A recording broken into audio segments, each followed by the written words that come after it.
Mike Plactere, welcome to the show, my friend. Happy to have you. I love your background. If people are watching on YouTube, you got what do you have, a green screen or something like that in your house? No, it's just whatever the Zoom thing is. I set that up. Um, yeah, I don't have anything. I mean, I could take it off and you'll see my whole office and all the crap I have in my office. But how's it going? Thanks for having me on, Greg. I appreciate it. Listen, man, it's my honor. We got to connect through social media originally, and then we had a couple phone calls. You hopped on a couple of our web trainings, and it's Yeah, been nice to know you at least virtually for now. You're a fellow New Yorker. You live in Oyster Bay, right? yeah. I live in Oyster Great. Bay. That's a great town, man. That's a great spot to live in. I grew up around here. I grew up in Bayville, which is like maybe like 10 minutes away. But Yeah, I like the area. I really like the North Shore of Nassau County. yeah, me too. It's not like congested. Like everyone thinks Nassau County, it's like just really congested and just like tons of traffic. And it is like that, on the South Shore. But up here, I kind of like it on the North Shore. It's like a little quaint little town. It's a small town, but I'm a small town guy, I guess. I remember Oyster Bay in one of my favorite movies, Meet the Parents. It's like they're in like Oyster Bay, even though they're probably in Hollywood. And I was That's like, yeah. interesting. Yeah, Oyster Bay. That's where it was. Which I forgot what happened. They say Oyster Bay, but I think they filmed it in like Garden City or something like that. yeah, it was like it wasn't. Yeah, it was like pretend Oyster Bay. But I remember like the Oyster Bay drugstore. He's on the phone with a guy speaking Thai or whatever. That's like literally my all time favorite movie. I went to Singapore last month. Low key flex for the listeners, and and I watched Meet the Parents on the plane. The week before that, I watched Meet the Parents. And then the week before that, I watched Meet the Parents. I can watch that movie once a week, and it's like I'll have my phone in the other room. I won't get distracted. It's just such a good movie. But anyway, we didn't get on the show to talk about that. We got on the show to talk about real estate and taxes, two very sexy topics. Taxes being the most sexy topic. So, Mike, give everyone a little bit about your background and what you do besides being a real estate entrepreneur. Yeah, so Mike Plactere, CPA. I'm an accountant. I work at a mid-sized CPA firm. I also have clients that are part of my own practice as well. And I'm also a full-time, or I should say a part-time investor, who's trying to aspire to be a full-time investor, just like yourself.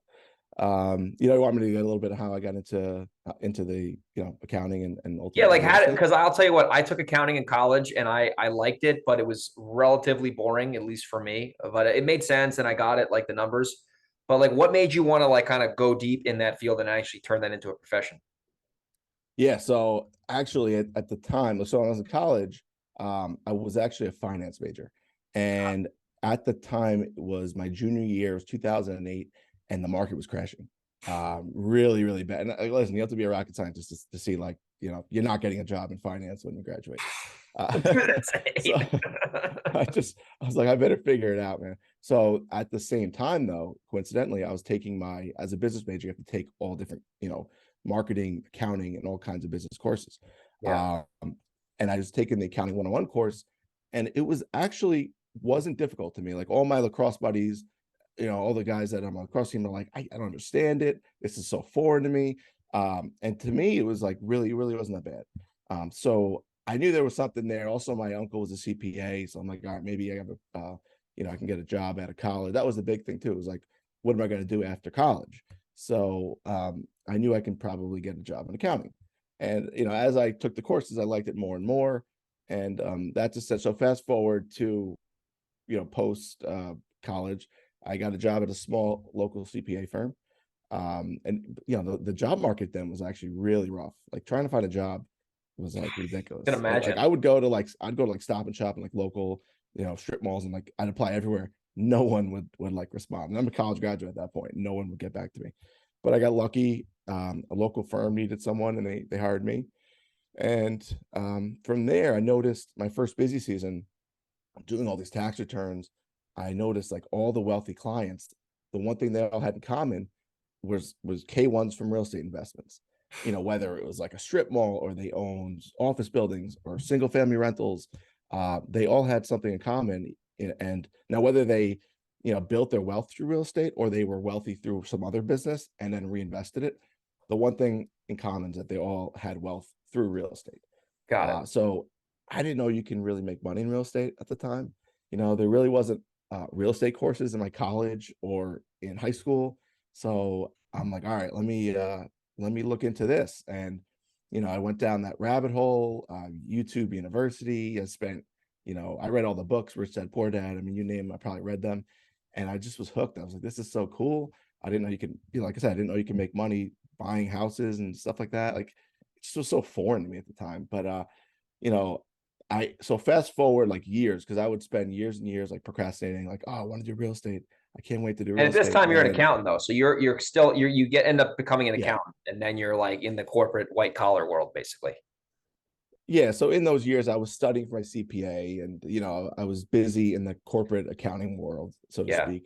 But also like had that bug where I really wanted to get into real estate. yeah. And I don't know what it was. I think I was having like dinner with my wife's uncle, and we have dinner all the time and like drink beers and like just talk about life. And he was like, listen, if you're serious about this thing, my best friend Ralph, he's a real estate investor. This is what he does, like on the side. Like he has a business flipping houses and he buys rental properties. Had dinner with him. Let's talk about everything. So we sat down one day, and he's like, if you're serious about this, come to the local RIA, meet Carl Chavone. He's the head of the RIA, and it's just have a conversation with him, and have a call with him and see what you want to do with this thing. And I was, at the time, I wanted to do like mobile home parks. I don't know, I was like all over the place. Not many on Long Island. Right. Yeah. And but yeah, so I sat with my now he's my coach, but at the time he wasn't.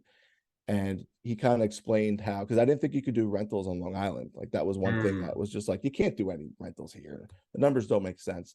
And he sat down and explained to me like that you can, and there's certain markets where the purchase prices are lower, the taxes are lower, and ultimately, I do the Section 8 model, which is something that he, sort of, invests and teaches. So the numbers, I analyzed a lot of deals, and the numbers made sense to me. And I figured it's probably smarter just to invest in your backyard than it is to go out of state and all this stuff. Yeah. So that's kind of like what led me there. I tended a bunch of RIAs for a bunch of years, and then COVID hit. And it gave me an opportunity, because I was working now at home, and I got really serious about this thing. And I'm like, listen, this is it. Like, this is my big opportunity. And I just stopped with the the procrastinating and all that stuff, and got serious with the business. And it was a good opportunity for me, because like I said, working from home, being able to hop on calls, in and out of calls all day, it's not a bad thing. Now, working in a cubicle, that can be tough, with your boss over your shoulder, and some realtor wants to know yes or no within an hour if you're going to buy the deal. So it's not that Yeah, it easy. doesn't really add up. Yeah. So this is a good opportunity, I guess, to grow and build my business, and build relationships with a lot of people, realtors and other investors and stuff like that. That's And an then I interesting guess fast background. forward, yeah, I guess it's fast forward, COVID to 2 years later of just, lots of work, and I got my first rental property, and everything is smooth right now. Everything's doing good. So you ended up figuring out a way to buy real estate on Long Island without, because I'll tell you, Nassau County's tough. Like the taxes are ridiculous. Suffolk mostly is pretty shot, at least like, nice Suffolk. You go out east, it's much Yeah. better. Obviously, you know that. So where did you buy that Yeah. first property? Yeah. No, it's a good question. Yeah, I agree with you. Like, I don't think, I am under the impression it's very difficult, or I don't even think it's possible really to get rentals in Nassau County unless it's maybe a multifamily. Yeah. Just because of like, just look at the P&L of a rental property. Your big expense on Long Island is real estate taxes. So you need to be in places that have cheaper or lower real estate taxes. So Nassau, as you know, has stupid. I actually have a really good deal in my personal residence. I'm only paying like 10 grand. But imagine having a rental property that had like, it's common to pay 10, 12, 15, $20,000 on a single family rental on Long Island in Nassau County. So I don't even consider Nassau for rentals. I look out east in the Bellport. So my rental is in Bellport. I look in the Bellport, Patchogue, Mastic, Shirley, Coram, like that little What niche about like area. West Islip or whatever, or East Islip? Is that all right for rental? Oh, it's expensive. The prices are still high. I think like at some point, places like Wyandanch, Brentwood, Central Islip, those were also rental markets. But as you know, since COVID, the valuations have gotten like ridiculous, and it's really Yeah. hard to get a property under 300,000 in those neighborhoods. So and if you got to be under 300, even in the low twos, to get rental properties. Yeah, no, that makes sense. So it's similar in my area. I mean, I'm from the Hudson Valley. That's where we do most of our business, and it's similar to Long Island, where you got really expensive values, and you got high taxes. Like, if you're in Westchester, basically the same thing as Nassau. It's like 25 miles from Nassau, right? You just go through New York City, but you're looking at 15, 20, 25 Yeah. grand a year in taxes, right? Like, good luck. Even Orange County, like my parents' house, their taxes are probably 10 grand, and it's not even that big of a house, right? So I found that at least in New York State, we might actually air this. I'm actually going to air this on both of our podcasts because you are a New York guy and it saves me some work. I think Pinter's on a holiday right now, so we're getting the work done with him passively, passive income from Mike Pinter. But the thing in New York is the property taxes, and I'll give you some context here. So we also invest in the state of Delaware, which is that 2 states below New York, basically, like below New Jersey. Yeah, right below And Jersey. Yeah. literally, I was looking at a property. We're wholesaling 2 houses right now there, and the property taxes on most of these homes, especially in like Kent County, which is the second county into Delaware, I'm talking $988 a year, $1,500 a year, like crazy Crazy. low. However, the rents are not nearly as high down there. Like Yeah. I fixed and flipped the house there, and I was like thinking, doomsday. What if I don't sell this? What am I going to rent it for? And I was like, oh, Right. only get 1,600 a month for this. I'm like, if this thing was in Nassau, this thing would be like $4,000 a month easily. If it was in San Diego, it'd be like 10. I'm just kidding. It'd be like 5. Yeah. Um, yeah, I mean, New York, you got to just, like you said, you got to be in neighborhoods or zip codes, really, or town, city, whatever, cities, submarkets that allow you to do that. So in my area, Middletown, you can still do it. Newburgh, I got properties in Newburgh. I got them in Middletown. Yeah. I got one in Monroe, but that's a condo. That's high tax area. I got one in Chester, same kind of thing, townhouse. You got to know your submarkets, right? And you're buying, and like Bellport, I don't really know much about Bellport, but I wouldn't imagine, is this a safe city to walk around at 2 a.m, or is this kind of like a little bit more of a area? Yeah, it's not the safest city. Like that's kind of where you're buying them is not, the greatest areas. However, people who I know that live out there and talk to me about this stuff, they're like, 10 years ago, I wouldn't step foot in this town, like really bad. And they cleaned it up, considerably from what I hear. Now, that's safe enough, for me to invest in, I think. But yeah, I mean, they're not like, 2 a.m. walking around the street, I would say. They're like what would I call it? Workforce housing kind of towns, Yeah, up blue and collar coming towns. neighborhoods, that kind of stuff. Yes. Not war zone. You're not investing in like we do stuff in war zones sometimes that will wholesale. Like I got a one in North Philly right now. I wouldn't go to that property if you paid me right now. Wouldn't go there if you paid. It's shot, right? But that's the ghetto. That's like the real ghetto. Newburgh Well, is another. that's why my taxes are 35, I think now $3,600 a year. In Bellport. That, yeah. I Oh, mean, that's phenomenal. I mean, it's phenomenal. I got it in the low twos. I didn't put a lot of money into it. And you got to get them cheap and you got to get them with low taxes. And in those neighborhoods, you can do that. You could find pockets, you could find deals. There's always a deal. And then from there, I mean, I could tell you what the P&L looks like. What does it look like? What do the numbers look like? Let's walk through like a New York rental property because really this is something that both listeners, I mean, we get a lot of New York people on the Real Estate Fast Track podcast too. Like, people want to know the numbers on these things, and you're an accountant, so I got the best guy in the world to talk about that. Yeah, 100%. So I'm getting 2,700 from Section 8. Well, yeah, I think it's 150 comes from the tenant. Yeah. The rest of it is Section 8. Okay. Now, at the time, between the time I got the rental was in April, and now the rents have gotten crazy, particularly with Section 8. They've gone up 20%. So right now I can get 3,200 for that same rental property. Yeah. So I'm actually gonna renewal in April. I'm gonna bump it to I'm gonna ask 34 and to see where they kind of negotiate with me, and get the most I can for this thing, because right now, I can get an extra 500, in 6 months from now. So that's what I'm going to do. So, all right. So I'm renting it for 2,700. Now my mortgage payment, that's with taxes, insurance, the principal and interest, is 1,775. So, and at the time, it's funny because when I went into contract, the rates were like 3.25 for me, 3.5 maybe, and they bumped it. They were going crazy through the renovations. And by the time I refinanced, I'm locked in. I got locked in at 5%. So even now it's at 7. But anyway, so I'm making like $925 a month, just from that rental. And listen, now there's obviously capital expenditures you got to factor in. Yeah. There could be a repair 1 month. Yeah. I've had a couple of repairs that popped up, so a couple $100 here and there. that maybe, your cash flow goes from 925 down to, 625 or, whatever it is, Yeah. So, and that's really it. You got I factor in a little bit for vacancy, but I mean, at the end of the day, the great thing about Section 8 is, the average stay of a Section 8 tenant is 11.2 years. And I heard this from people that have been tracking this stuff for, 20, 30 years. And where the average stay of a cash rental is 2 to 3 years. Yeah. So, that's a big cost turnover that people don't like to talk about. That's a big factor in your cash flows when, you're doing a cash rental. Yeah, you made all this money for 2 years, then they leave. You got to redo the floors because their dog scratched it up or whatever. They high heels or whatever. And there's like holes in the wall and you got to repaint it. And now all that money you made for 2 years is gone. Whereas in a Section 8 rental, I don't have to turn that thing over, generally speaking, for another 11 or 10 years or something like that. So that's a huge thing that no one talks about. Brainer. That's a Yeah, no no one brainer. talks about that. It's huge. Oh my goodness.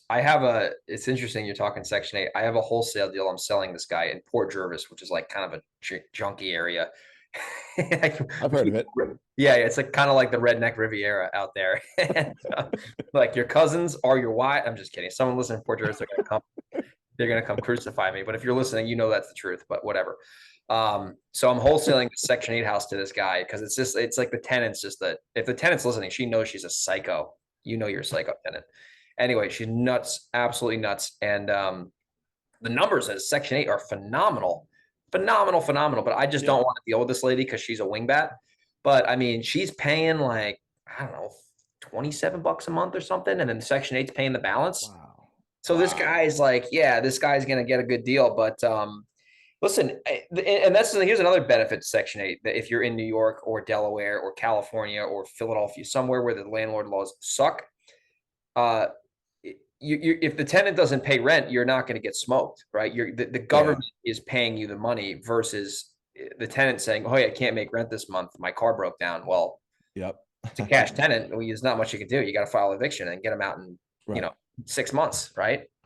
That was the so like that's like a really good nugget that you just dropped there, because a lot of people I talk to, like my friends, investors, they're like, dude, I'll never buy rentals. New York sucks. I'm going to do it out of state. And I'm like, listen, you really can't just say like generalized things like that, because people do. They go, you can't do rentals in New York. And it's like, well, what does that mean? Because first off, every jurisdiction is different with evictions. So you can't just say New York sucks. But second off, touching on that point,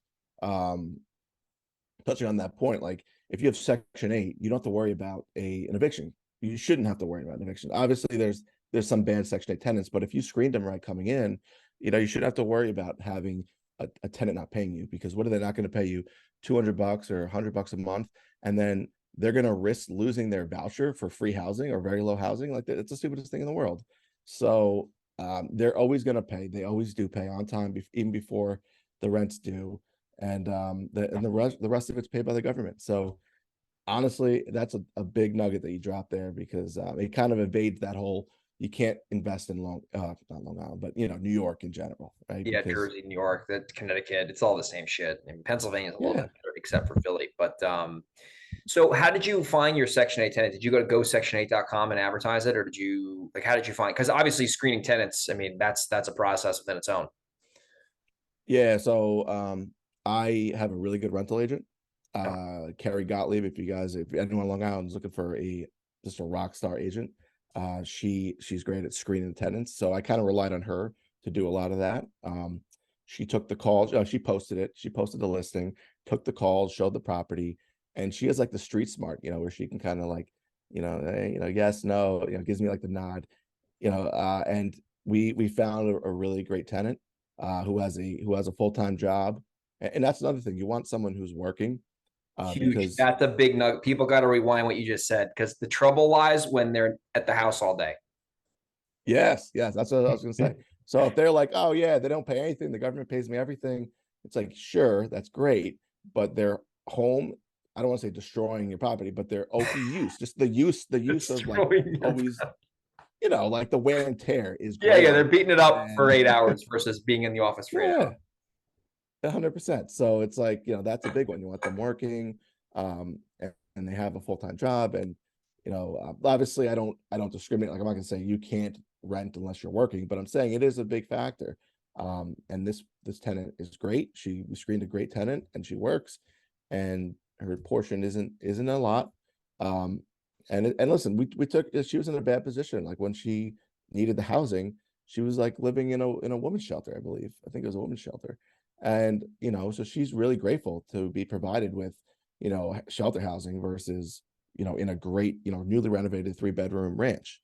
You know what I Yeah, mean? for sure. No, that's a great point too. And like, this is something that I've, when I was a immature landlord, to say the least, a couple of years ago, I was like kind of a macho man, kind of jerk, to be completely bluntly here, man. Like I was like, I remember I bought my first rental, probably did at the time, maybe 70 deals or 65 deals at that point. So I was like, I was like, oh yeah, I'm this real estate guy. I knock on my tenant's door. I have the deed in my hand. I think I'm like, as they would say, Big Dick Rick. And I'm like, hey, I just bought the property. I like literally walk in the house. I'm 20, I don't know, 25 at the time. So I'm like super young. These people have been living there forever.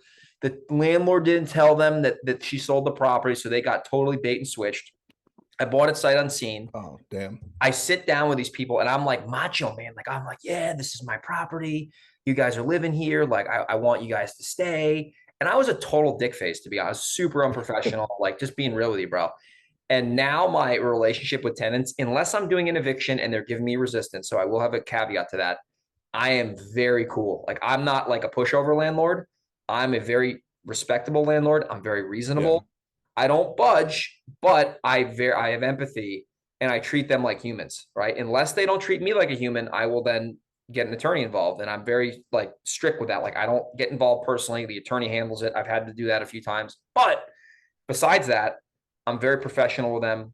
I'm grateful that they're my customer, truly. Yeah. I'm grateful that they have a house that I have provided them and hopefully they're happy with. And if there's any reasonable request that needs to get made in order to improve the property, I will get that Yep. done immediately. No negotiating, Yep. unless it's bullshit. If they're calling me over something stupid that because they're busting my chops, we Yeah. have a conversation. But for the most part, I'm like, listen, yes, this is impacting your safety. Yes, this is impacting your health. Yes, I'm very easy to fix the property, but the nugget I'm trying to say to people is you got to treat your tenants with respect and you got to understand they are Yes. people too. You can't just be like this big macho man landlord like I was when I only had one property too, so I was a jerk. But like, you got to be really reasonable with your tenants because at the end of the day too, Yeah. in New York, if you have a problem with your tenants, like they're not going to go away overnight. Like, it's expensive, it takes time, and you really need to understand Right. the process. So you got to be like, very reasonable with these people. Yeah. No, like two things there. Like first, like if you just come in hot, like they could just hunker down. They're not out in 30 I days. know Like that, bro. this isn't Texas where they're out in 30 days. Like this is, they can, if they know, if they're smart and savvy, they can really push this thing. So you got to really, you don't want them hunkering down and playing any games. However, the one thing I realized pretty early on is this is it's a people's business. Yes. Obviously you want to build relationships with people that are, you're working with and people that are bringing you deals. But even when you're with tenants, like you always want to do right by people, just because like, you just don't want to be in a position to where you're a jerk. And I've seen it. I've seen people that are jerks, and Yeah. you know, I don't know. I don't know how they get away with some stuff, to be honest with you. But I mean, it's not good. You don't want to be a jerk because they can hurt you too. Those tenants can, like you said, hunker down and really cause some pain. No, they definitely can. And I'll give you an example on this. There's a tenant that I have in Newburgh. His name is Will. Nice guy. And I've never met Will. I've never seen his property. Like, I'm a complete like out of the picture for the most part. He sends me rent every month, thankfully, knock on wood. And so I'll give you the backstory on this. So this lady sold me this condo for an absolute song and a dance, and sight unseen, like straight up, like no looking at it, like just done deal. Will was paying like 850 a month or something like that, which is like insanely below market, like unreasonable Yeah. below market rent, right? And this is a one Yeah. bed condo Yep. in Berg, decent little area, but not the best area. And I reach out to Will and I said, listen, Will, and I generally don't tell them I'm the owner, but this time I kind of broke the rules because I was like, you know what, I might as well just show my cards. Here's the deal, Will. I know you, and the property is pretty beat up, but like he's been living there forever, and like he kind of made it that way. To be honest with you, like the landlord was just kind of like letting him do his thing. So she was paying the utilities. He was like paying her back. So that's the first thing that we slashed. Second thing was he knew his rent was completely unreasonable. And I said, listen, Will, I'd love to keep you in this home right now because I know you've been living there. And you told me the last thing you want to do is move. I get it, man. I totally get it. But and I know that you're not paying a reasonable rent. And he's like, he agreed with me. So we signed a brand new lease at $1,100 a month, which is still a little bit below market rent. I could probably get 13 for that thing right now. But I said, listen, if you stay here and you're happy here and you're cool with everything inside this property, I'm going to give you no trouble. I'm going to be professional. I'm going to be responsive if you need me. And I'm going to make this an easy transition for you. And as of now, we have a very good relationship. If he's late for a day or something, I don't bang him over the head with a late fee. I'm like, that's fine. He's a cab driver, super nice guy, hard worker. I respect him. Hopefully he respects me. I think he does. And we have a very reasonable working relationship. So you got to treat your tenants like people because they are people. They're going through their own crap, right? You can't just be like, I'm the landlord, I'm the rich guy. Like, screw you, poor tenant. That is not how you treat people at all. You got to be professional and stern with them too. Like you don't want to like if he didn't pay his rent for a couple of weeks, I would say, hey, listen, Will, like, let's work this out. But I'm not just going to like bang with a late fee if he's 12 hours late. Like, that's insane. And some landlords do that. Like, well, it's a company policy. It's like, well, you made the policy, asshole, Seriously. Yeah, no, I agree 100%. Like, yeah, you're dealing with people. And, the thing there is that, you got at a good deal. You got a good discount. So you don't even need to like bump it that much. No. You could say I own it in cash too. Like, I'm like, I don't have no mortgage. So I'm just like, whatever. Like, it's all cash flow, Yeah, no, 100%. And like, how much more are you going to raise it? And the guy's going to move, and then you have repairs. You got to turn it over, right? You got to renovate it. It's like, well, I don't want to do that either, Yeah, it's better that way. I mean, yeah, he was and they know they're underpaid too. They know 850 is not the market. And maybe it was 15 years ago, and well, that's the truth. That was the case. Yeah. Yeah. Yeah. And now it's like 1,400 probably. Well, the thing is, I always tell tenants too, like if I'm raising the rent, I'm like, listen, go take a look out, see what else is out there. If you find something, I'll help you move out. I'll give you a couple beans to get out of here. But if you don't find anything that is, reasonable, let me know. I can give you a reasonable rent increase and it'll still be a better deal than what you're going to find on the market. And they call me, they say, because I manage the properties myself. And I'm like, they're like, Greg, yeah, we couldn't find anything. I said, all right, cool. Let's make a deal. And we make some, and I don't just jerk them like right in the face with like a huge increase. I'm like, okay, I'll give you a reasonable rent bump so you can kind of see how it goes. And then in a year we'll talk. I'm going to raise, I still will raise the rent every year too. I raise the rent a little bit every year because at the end of the day, a lot of the properties that I buy that I flip or wholesale, it's because the silly landlord never raised the rent on the tenant and they're too afraid to do it now. And they've kicked the can down the road for 10 years. And now I see it all the time. Oh, it's horrible, dude. I analyze deals all the time. I'm like, oh, the tenants are great. They've been paying all this time. Yeah. What's the rent? Oh yeah, the rent's a little low. The rent's a little low. When you say a little low, can you share with me the number? They're like, yeah, it's 1,400. I'm like, on Zillow, it's like rent estimate 2,750. I'm like, I know why you called me. You see it all the time, and something like that. It's a great example. I'll buy it, or I want to buy it because obviously the market's crazy. But I'll put an offer where it makes sense. I'm going to either cash flow or very little cash flow at that number, because I'm not going to buy it and then what? It's not going to cash flow. You're going to evict the person, and then it'll cash flow. Like, why? You always want to protect yourself and get it cheap enough where the deal makes sense in its most conservative use, and that is at the current rents. And if they don't pay you, hopefully you got it cheap enough where you can evict them and still have a smoking deal. That's the key. And another thing too with evictions is I've been through those. I always like to start in New York with a reasonable cash for keys offer before an attorney even gets a phone call. I say, listen, here's how it's going to go down. You want to leave or you don't want to pay, whatever the case is, you're ending your residency at this place, to say it in the most professional manner. Here's how it's going to go down. I can give you some money to move out to the next place and you can be out by this day. I actually just did this with a tenant last week. And if you accept this offer, we're going to put it in writing and I'm going to hold you accountable to performing and you're going to hold me accountable to performing. So I actually just did this. This was like a total gamble, bro. I have so many fucking examples. I love talking about this stuff. So, bro, this property, it's a package of 3 units. One is a single family. Nice. And the other one is like a shit. I have never seen these, but like one is apparently like an outhouse in the back, shit box, like real bad. And then the other one is like a real shit box, like total disaster. I'm actually going to see him next week when I'm back. But anyway, Nice. so she's like, I don't want to deal with my tenants. And I'm like, all right, well, I'll call your tenants. I'll make them an offer to leave and we'll go from there. So this poor lady, this landlord that I'm dealing with is honestly not the best landlord. She probably knows that if she's listening. And I said, listen, I'll deal with your tenants and I'll get them to sign these agreements and I'll give them my own cash if they leave. So this one lady, Nice. I called her out of the blue. She's been living here forever. I said, listen, your owner is selling me the property. I'm going to need these properties vacant. And I wish I could keep you. I just can't. We just can't keep you. And she's paying like nothing. I said, here's the deal. I normally don't do this, but I'll give you like $500 if you roll out of here, and I'll give you a reasonable timeline. I'm not going to bang you over the head. I'm going to be very, very reasonable. So she took a leap of faith, signed the agreement, and I sent her $500. And she took a gamble on me and I took a gamble on her, and she sent me the pictures and it was vacant.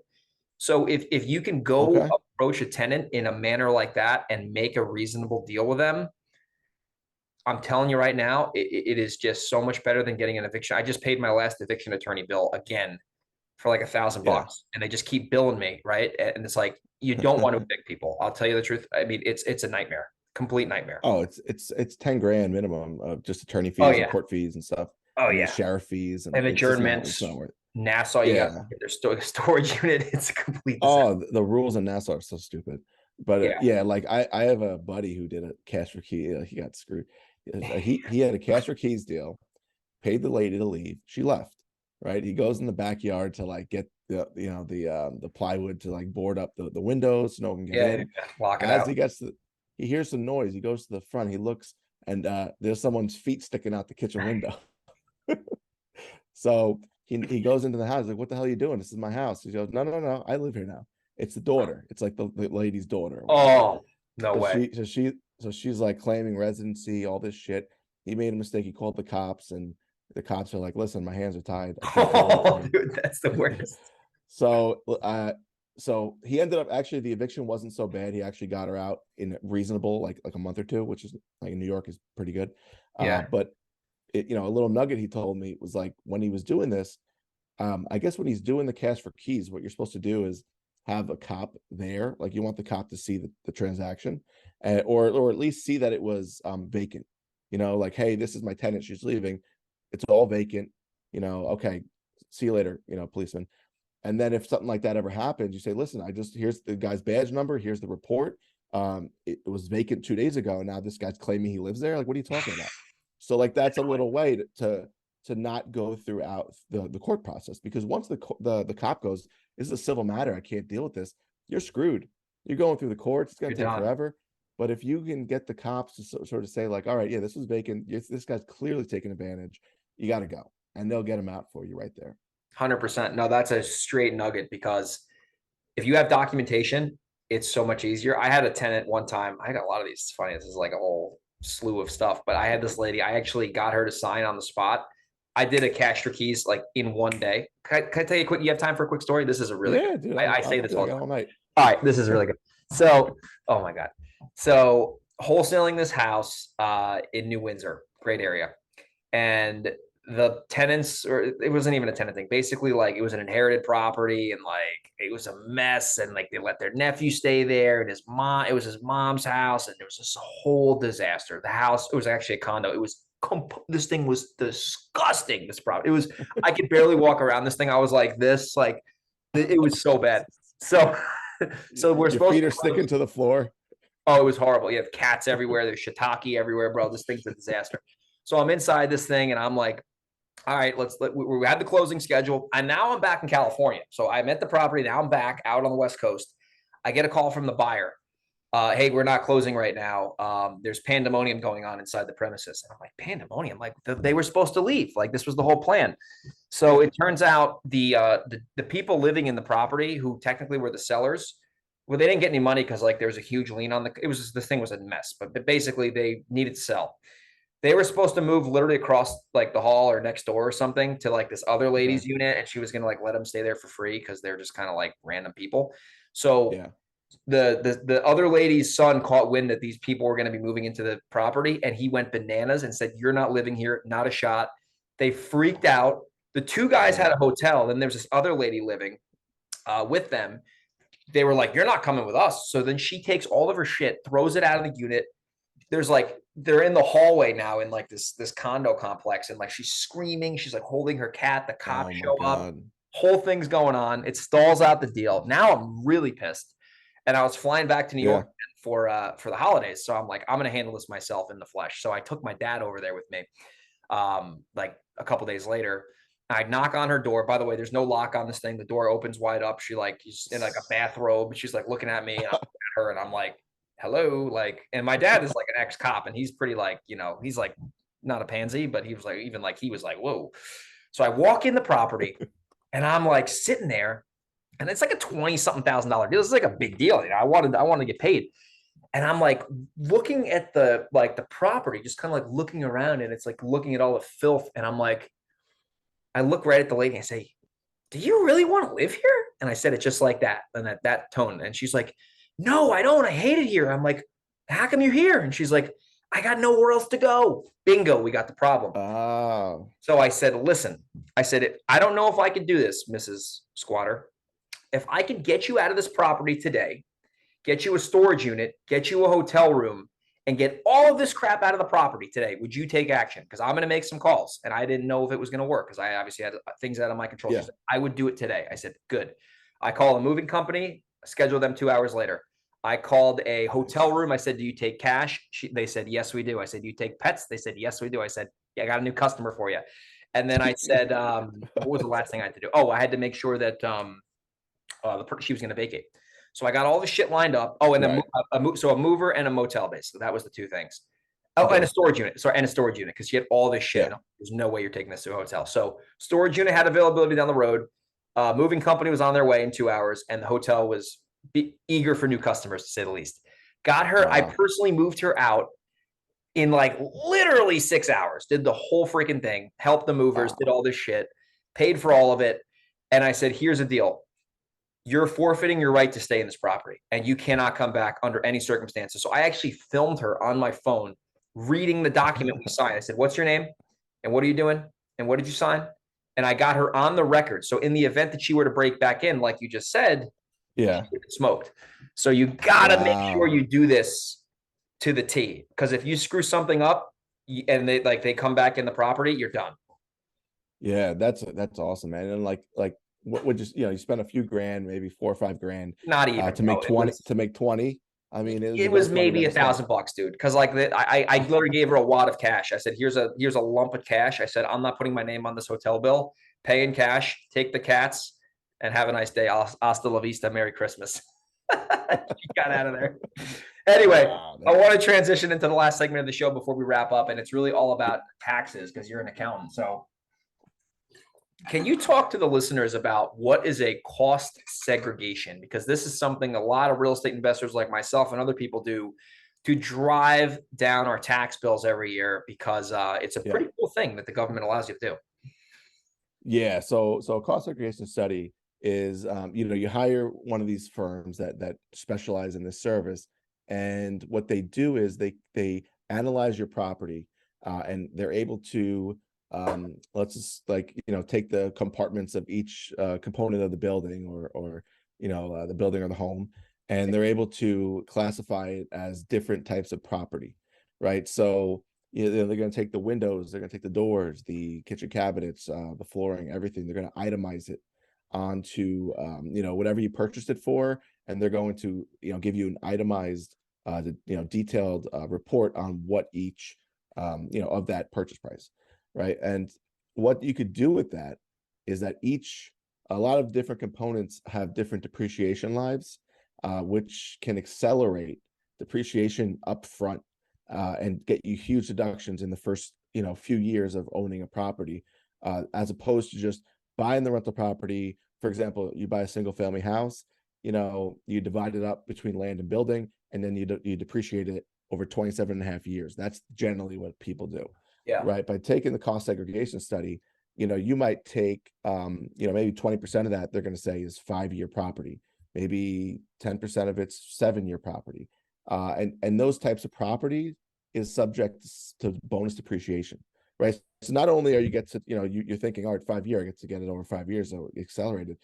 It's better than that because bonus depreciation is 100%. So, you buy a $200,000 property, 20% of that, let's just say is either 5 or 7 year. That bonus depreciation at $40,000 is a tax deduction year one of owning that property. Wow. You can write that off against your income. Yeah, now I made up the 20%, obviously, because I don't have a cost segregation in front of me, but I've seen that. Like that's literally, what they do is they accelerate depreciation, and the IRS accepts it too. It's a legitimate practice that is done all throughout, a lot of real estate professionals. Now, here's the catch. If you're just like an investor, like if you have a day job like me, and you're doing this and you think you're going to get a cost seg and it's going to save you taxes, it's not, because now that tax or that excuse me, you are considered a passive investor. That is passive income. So the passive income is you don't get to deduct passive losses against your ordinary income, against your W-2 income. You can't do that. So it doesn't benefit everyone. It only benefits people that are real estate professionals like you, or people that are doing like owning like hotels and stuff like that, or having like operational businesses where they're able to take those losses and truly net it against other types of income, whether it's capital gains, whether it's dividends and interest, or ordinary income like W-2. You can offset your losses by using a cost segregation study to reduce your income and ultimately taxes. So basically, let's say someone nets 300 grand a year and they're a real estate professional and they do a cost seg on a 2-family house. And the cost seg says, okay, based on what we saw here, you can deduct $50,000 up front. That $50,000 write-off would then go against the 300, which would really make your tax liability 250 in that case, right? Yeah, if you're making 300, like flipping and wholesaling and stuff like that, and that's ordinary income, so that type of income, depending on whether you're an S corp or not, you might have to pay self-employment taxes on, right? But if you're an S corp, that's a separate category. But either way, you still got time ago. Yeah, I pay myself a W-2, and then because I don't, that self-employment tax is crazy. Fuck that. Yeah, dude, in that example, you made 300K, but you paid 15.3% of it to self-employment taxes, and then you pay income taxes on top of it. Not a So shock. you don't want to be a Schedule C. You don't want to do that. But yeah, anyway, getting back to that example, if you made 300K in that S corp, and then you did a cost seg and it says 50,000 is your deduction for depreciation that year, that 50,000 would get netted against all of your rental income, obviously, and then whatever's left over is deducted against your ordinary income. Oh, wow. You can really drive your taxes down legally by doing that. That's like a legit strategy. But it's like a catch-22 though, man. Like it's great. I think a dollar saved today is great and better. Like as a tax professional, that's my advice, is to save the money in year one. But it catches up to you when you sell the property. When you sell that property, you have to pay depreciation recapture, which so if you bought the property for 300 and then you depreciated it, right? Your basis gets lower and lower in the property each year. Now, when you sell that 300,000 for, you sell for 500, you're paying the capital gains on the difference between the 3 and the 5, which is right. That's great. That's at a lower percentage capital gains rates, but you got to pay back all the amounts you've depreciated up to the 300,000. Yeah. So you got to keep, basically, it sounds like if you want to be cost segging and really doing it, you have to be buying properties consistently, because it's almost like a little hamster wheel, and it's hard to get off it because you really can't ever sell the property because you're basically fucked. Yeah, right. So a couple things. Yeah, if you want to always get that cool deduction every year, keep buying properties, obviously. That'll just enhance that depreciation that you're getting. Now also, so what else was what were you saying? You have to keep buying the property. Like you have to keep buying properties because you're if you sell, you're screwed basically. You have to then recapture all that money. What else I was going to say? Yeah, you never want to sell, because what will happen is hopefully you keep these properties long enough where you die, because now the people who inherit those properties get a stepped up basis in those properties. So what does that mean? I've heard people talk about this. Can you explain this like in a very elementary way? Because this stepped up basis yeah. thing, I have no fucking clue what it is. So yeah, so I guess all right, we'll go this way. So stepped up basis essentially is you get a at the date of death, and when you die and when your kids inherit that property, their basis in that property now is the fair market value at the date of death. Okay. So in that $300,000 rental that we just talked about, you die 30 years from now it's worth $1 million.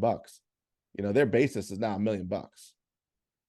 And you might have depreciated the hell out of this thing and you have no basis, your basis is essentially the land, which is maybe it's like 60 grand or something like that. Yeah. So you got a basis of 60 grand, which if you sell it, you're absolutely screwed because now you'll pay all this tax, or you just keep it. And then when you die, your heirs get the stepped up basis, which is $1 million. So essentially that difference just gets wiped away. Interesting. So you can set your successors up in a decent spot where they don't get just creamed with taxes, basically. Yep, 100%. That's why people do 1031s, because they might be like, you know what, I'm selling my Section 8 portfolio into a better deal, into commercial real estate, right? So they don't want to pay tax. So what they'll do is they'll 1031 it. So, they'll, I don't know if you know what a 1031 is, but essentially it allows you to defer that gain until ultimately you sell it outright or die. So you basically just keep taking the gain you would have actualized and roll it into the next deal, and it just kind of like gets momentum. Yes. And then at the end of the day, you could have a multi-7-figure gain, but if you just keep doing that, you could croak, and then it's stepped up basis. Yep. And then your heirs get the stepped up basis, and you'd avoided that you essentially have no basis in the property, and that huge gain that you would have paid, you essentially wiped it out because now you're dead. There's the real estate game in a nutshell. Get rich, die, have your heirs not pay much taxes. Oh my God. I have a client, like $1 billion client, like at my day job. That's all he does. 1031 every year he's doing it. I mean, this guy, forget about it, billions and billions of dollars of real estate, but that's the name of the game. You're using the bank's money to buy rental properties. And essentially that's what you're doing. You're coming up with like very little money. You're improving it. You're refinancing out. You're essentially in the deal with no money. That's what the real professionals do. And then don't ever sell them. And they just keep on exchanging them higher into bigger and better deals. And they don't pay any taxes. Yeah, because think about it too. If you're buying like good deals at a discount, or you're buying like value add commercial, you can always increase that. But you can basically manipulate the value or get it at a discount, like arbitrage. So like you said, you have no skin in the game because you're either finding the value or creating the value. And this is why most people in America who are ultra wealthy, like you said in the beginning of the show, are involved in real estate, because the rules and regulations in real estate are like no other asset. At least to my knowledge, I could be off there, but I think most people would agree with that. Yeah. And that's what you hear. Like most people, what is it? Like 90% of millionaires are made or preserved in real estate because the government wants you to have housing. That's the truth too. Like the reason they have all these laws is because they want people to own property so people can live and function in society. Yeah, that's why. Yeah, that's essentially the gist of it. Like you say, oh, why did all these real estate guys get all these great tax deductions? And it's like, they do the same thing for oil and gas. They do the same thing for farming. Like these are industries, particularly real estate. It's a very big portion of our economy. All the subsidiary, like all the transactions that are done. There's a lot of jobs that are supported in that chain, right? So they know this and they want to stimulate that. So they give a ton of incentives to people that are actually putting their skin in the game or investing or making things happen. And they're going to give great tax deductions and tax advantages and loopholes for these people, because at the end of the day, it's all about, keeping the economy going and keeping people employed and all that kind of good stuff. I love it, man. This was a fun show. Mike, to keep the conversation going with you, how do people reach out to you if they want to connect? You can follow me on Instagram, that flipping accountant, or you can, my cell phone's there. You don't have any stalkers on your listening to your podcast, do you? Not that I know of. I'm not Joe Rogan. All right. All right. My cell phone's 516-662-6132. So give me a call, text, whatever you want to do. I'm love to connect. Love it. Well, we got you got the good old Nassau County area code, man. Gotta love the 516. And then what's the suffix 631? Yes, absolutely. 2 area codes. a lot of people. It's funny. Every time I go to Long Island, I'm always like, if I didn't live in the Hudson Valley or like San Diego, I would probably live in Long Island because there's so much to do. It's so dense. The North Shore is my favorite personally too. I think it's really nice up there. And I got to say, man, Long Island is a great place to be at. I mean, I don't think you can find much better, in my opinion, than like Long Island if you hit it in the right neighborhood. Yeah, no, listen, I love it. I grew up here, so I mean, I'm kind of like, what do I know? I didn't really Yeah, live anywhere yeah, else, but it really is a nice place. Like I said, I'm on the North Shore, so I grew up around a lot of golf clubs and the country clubs and all that kind of stuff. So I not that I was a member or anything like that. It's just I caddied for a while, and there's something about it. I just like that, the picturesque, it's the beautiful. North Shore stuff. It's really nice here in the fall. Like our falls here are beautiful. And I love the bay. Like I live in Oyster Bay. I think Oyster Bay, like the bay particularly, was rated like the #1 bay on like the Mid-Atlantic, like whatever that means. I don't even know like who votes for that. I have no clue. But it's a cool spot. I like where I am, and Good place to raise a family, good area. Yep, Like even like Jeremiah lives in like Centerport. I've been there. That's like a nice love area. it. Yeah, Really good nice. area. Beautiful. Well, anyone I'm on like Long 20 minutes Island from or him. yeah, what would you say? I'm like 20 minutes from him. Huntington and Centerport, Northport. I'm like right there. So you're in Eastern Nassau then, huh? Is that Eastern Yeah, Nassau? that's the thing. That's why, yeah, I love my location because I'm like, I'm not too close to the Queens and all that crap. And then I'm not like in Suffolk. I'm literally on the, like, I'm probably 2 miles from like the border of Nassau, Suffolk. So I'm maybe 10 minutes from Huntington, like the village of Huntington. Yeah. And then just past that is, like you said, Centerport, where Jeremiah is. And then just past that is, I have family in Northport. I love Northport. It's another great little quaint town. Um, so that's my area. How far are you from the South Shore? Like if you want to get down to like Jones Beach, is that a decent little ride? You got to cut through, you got to cut down across the island to go there. It is. I mean, I grew up in Bayville, which was like on the water, North Shore, which to get to the South Shore was like an hour, 45 minutes Oh, or something like that. wow. But I'm in a position where I'm just on the corner of essentially 25A and 106. So anyway, so I'm like if I go on 106, I go south, I'm 5 minutes to the LIE. So if I'm 5 minutes from the LIE, you can kind of get anywhere, Yeah. Northern State, LIE, it's all there, the Wantagh, South Shore. It's like I can get down to like Long Beach in 35 to 40 minutes, which isn't bad coming from the North Shore. I can get to my rental property in 40 minutes, 45 Oh, minutes. you can get out to if you can get out to that out east, that's really good, man. Yeah. You're really not that far removed from if you have to go out there for some reason. That's not like you're driving to, Montauk if you're in what is that, Valley Stream or whatever. Like that would be a legit 2.5, 3 hour ride if in traffic. Valley Stream, yeah, that's secluded Basically down there. That's Queens. like kind of like where Pinter lives, like over there, right? Like the Mon lives out in Oceanside. That area, it's hard to Yeah. get to. That's a hard spot to get to from where I Pain am. in 'Cause the I'm on the ass. other side of the county. But I'm near like Hicksville. Hicksville. It's like kind of Yeah, yeah, yeah, yeah. central, You're out sort there. of. Okay. Are you by Bethpage? Kind of. Yes, I'm very close to All right, Bethpage. so you're over there. Yeah. So they're more like, yeah, like almost they're right near Elmont and like it's Yeah. more kind of like Queens-ish vibes around there, because it's right on the Yes. border.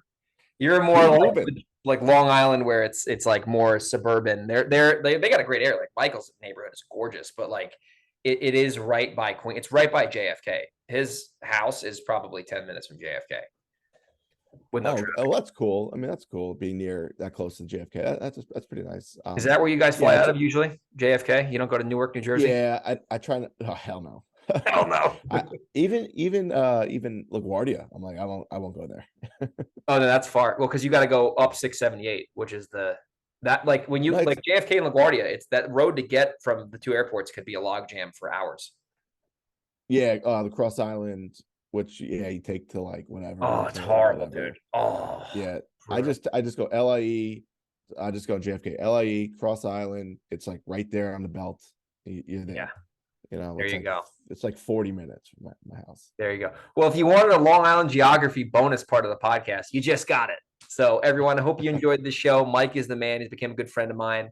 And I hope everyone got value today. If you did get value, if you could leave me a review and share the show, reach out to Mike. It'd be greatly appreciated. And Mike, I'll talk to you later, bro. Hey, Greg, thank you so much for having me. I really appreciate it, man.